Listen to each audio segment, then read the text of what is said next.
8h40. Le Zoom Info sur Europe 1, c'est la question économique majeure de cet automne avec le retour de l'inflation concentrée sur les prix de l'énergie. Est-ce qu'il faut augmenter les salaires pour préserver le pouvoir d'achat des Français ? Le gouvernement pousse en ce sens. Il appelle les branches professionnelles à engager des négociations en commençant par relever le salaire minimum.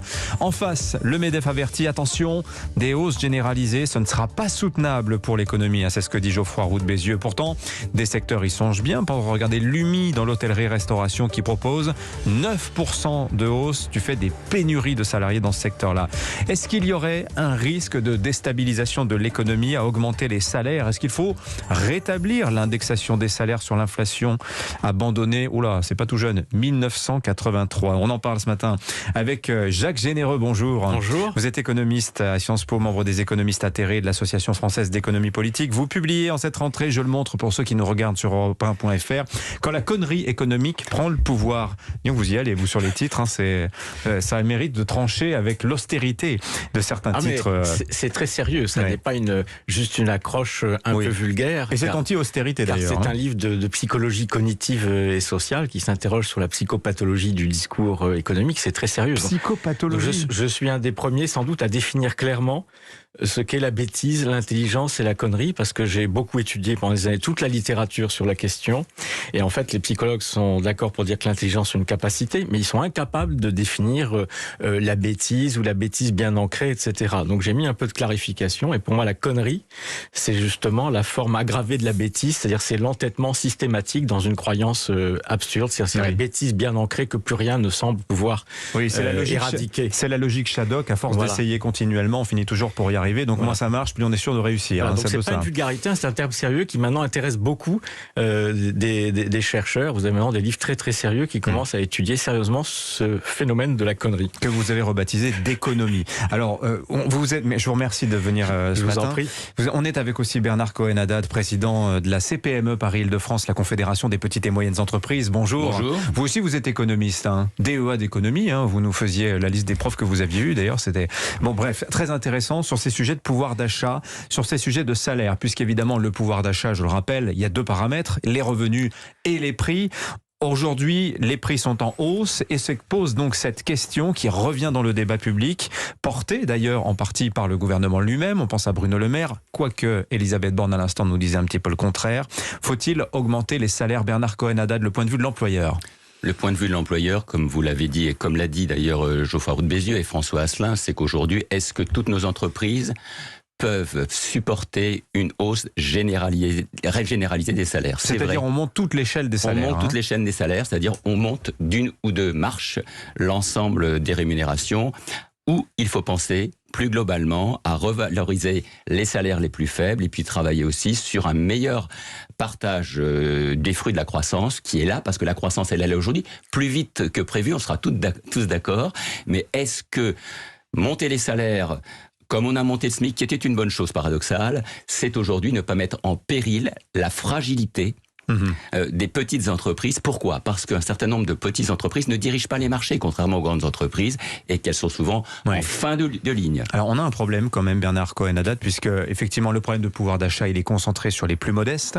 C'est sur eux que devrait porter l'effort salarial. Or on voit que qui profite aujourd'hui des hausses de salaire ? Ce sont plutôt les cadres, ce sont plutôt ce que l'on appelle les talents qui sont recherchés par les entreprises. Je vous cite le Figaro d'hier qui nous disait qu'un profil de comptable général a bondi en un an de plus de 5 000 euros bruts par an. Désormais, c'est plus de 35 à 40 000 euros en Ile-de-France. 5 000 euros d'augmentation sur un poste en un an du fait de la rareté. Et alors que précisément, c'est a priori le segment de l'emploi qui en aurait le moins besoin, d'une certaine manière. Mais je partage totalement cette analyse. Vous savez, je suis président de la CPME Paris-Île-de-France et ce sont dans nos TPE et dans la région capitale qui a quand même 23% de l'emploi, 30% du PIB, qui regroupe l'ensemble des personnels les moins qualifiés. C'est important pour nous aussi de revaloriser ces métiers. C'est bien ça la problématique aujourd'hui. Jacques Généreux, comment vous regardez, vous, ce débat plus globalement ? Il y a effectivement les logiques concrètes pour les entreprises, et puis il y a effectivement cette aspiration des salariés qui est tout à fait légitime, puisque le bilan du gouvernement, c'est de dire 8% de hausse du pouvoir d'achat depuis 2017, mais le ressenti, en revanche, est un petit peu à l'opposé. Oui, mais le problème, c'est l'inégalité. Car en réalité, il faut d'abord poser la question, Et moi, je préfère toujours poser la question dans ce sens-là. Avant de commencer par discuter des moyens, ce qui est possible, ce qui n'est pas possible, normalement, quand même, dans une société civilisée, on commence par définir des objectifs et des finalités. Qu'est-ce que nous voulons comme vivre ensemble, voilà. Et donc, d'abord, pourquoi il faut revaloriser les salaires? Alors, je suis d'accord, pas tous les salaires, mais commencer par les bas salaires. Avec un SMIC aujourd'hui à 1 286 € net, alors que l'enquête, par exemple, du ministère des Solidarités sur le ressenti des Français qui vivent sur leur pouvoir d'achat, sur ce qu'ils estiment nécessaire pour vivre, fixe ce qui est nécessaire pour vivre, simplement décemment, assumer ses charges. Mais Jacques Généreux, vous savez très bien, au SMIC, il y a toutes les prestations sociales qui arrivent derrière. On double quasiment le niveau de revenu. Pardon, excusez-moi, vous voyez, mais vous me remettez tout de suite sur les moyens. Alors, si vous me laissez 1 minute pour terminer sur la nécessité. Pardonnez-moi, je ne voulais pas vous interrompre. Voilà, il faut plus de 1 700 € pour vivre à peu près décemment pour une personne seule aujourd'hui. Vous avez un SMIC à 1 286 € net. Donc il y a effectivement une nécessité de revalorisation. Pas seulement dans le privé, il faut penser aussi aux bas salaires dans la fonction publique. Dans la fonction publique, au cours des 10 dernières années, le salaire a baissé de 0,7%. C'est pas beaucoup, on me dira. Mais le salaire a baissé. Le salaire, le niveau de rémunération, en dépit des primes, des machins. Le salaire ou le pouvoir d'achat? Non, le salaire, la rémunération des fonctionnaires, aujourd'hui 0,7% moins, a baissé de 0,7% en moyenne. En 10 ans. Voilà, en moyenne, voilà. Et ceci parce que on a gelé le point d'indice, c'est-à-dire le niveau de traitement des salaires, qui n'est même pas indexé sur l'inflation.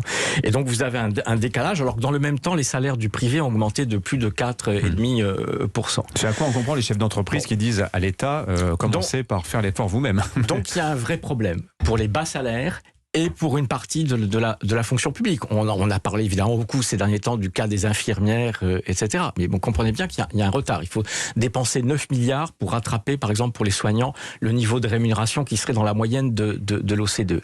Donc il y a une nécessité. Face à cette nécessité, est-ce qu'il y a des moyens dans les entreprises? Alors, pas dans toutes. Dans les TPE, c'est plus compliqué.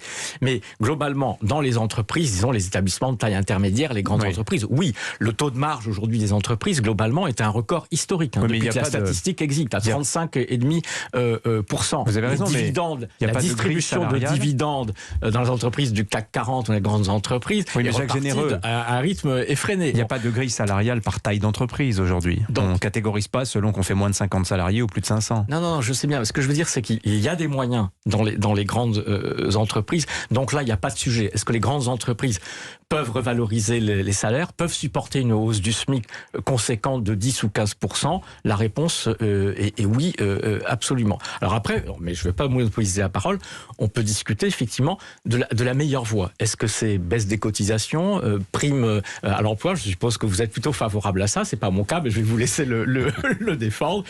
Ou augmentation du salaire minimum, des minima par branche, par la négociation. Il y a plusieurs voies qui sont possibles. Mais qu'il faille augmenter les salaires, c'est évident.